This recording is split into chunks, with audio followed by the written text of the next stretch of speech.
Hey guys, I wanted to talk to you about godly marriage. I wanted to talk to you about this Garden of Eden issue, and I'm going to break this into a couple posts because I keep trying to do it and it's really, really long. So I'm going to break it up into a few things. So just keep posted. One of the aspects that we want to talk about is with the complementarian view that Adam had authority and responsibility higher than Eve in the garden.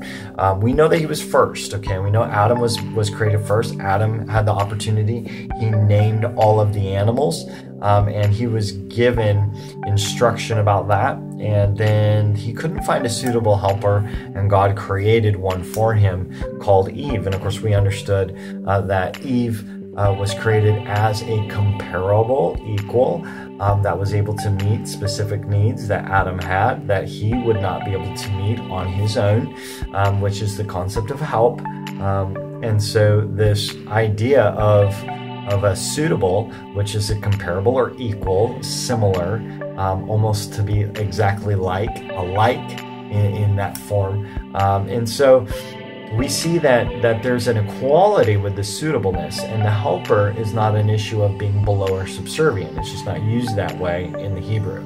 So that's the first thing that we look at. But when complementarians say that Adam had all the authority, often what we look at is the fall, right? We look at the fall. We say, okay, so God addresses Adam differently than he addresses Eve at the fall.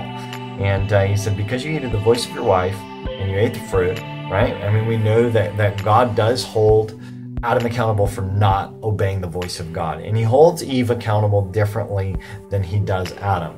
Part of that is relational. Part of that is the process being that Adam was the source. He was the first. But that doesn't mean that he necessarily has a different responsibility or authority in the matter.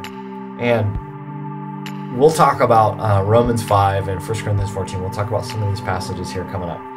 But one key concept is responsibility. When you're responsible for something, if something goes sideways, you have consequences. If you're not responsible, you don't have consequences, right? If you're not responsible for something, it doesn't matter to you because you're not held into account for it. But yet we see that Adam is given very clear consequences for his actions, but Eve is also held accountable for her actions.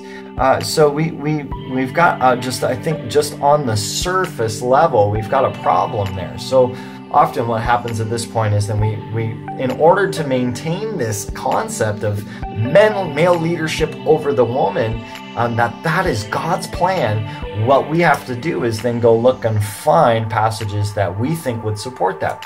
And of course, this was a common concept. I mean, when Jesus died on the cross, this was the law of the land, that men would rule over women. That came out of the fall. That is not a Christ-oriented situation. We don't see Christ teaching that husbands lord over their wives or rule over their wives. And I think we've missed a lot of Paul's writing. I think that we've got to dig that out. That's what we're doing here. But I just want to say, when it came to the consequences, men and women suffered consequences. Women had their own consequences. Eve was responsible for her actions. It's not as if Adam was the sole person responsible. That is not biblical to say that. So I think that we've got to begin to ask ourselves about the proof texts that we try and lay this over then. So the next blog post will be specifically about Romans 5, and I hope that helps you. Romans 5, 12 through 21. Give that a read and you'll see what I'm talking about. All right? And be ready for the next one. All right, guys, have a blessed day.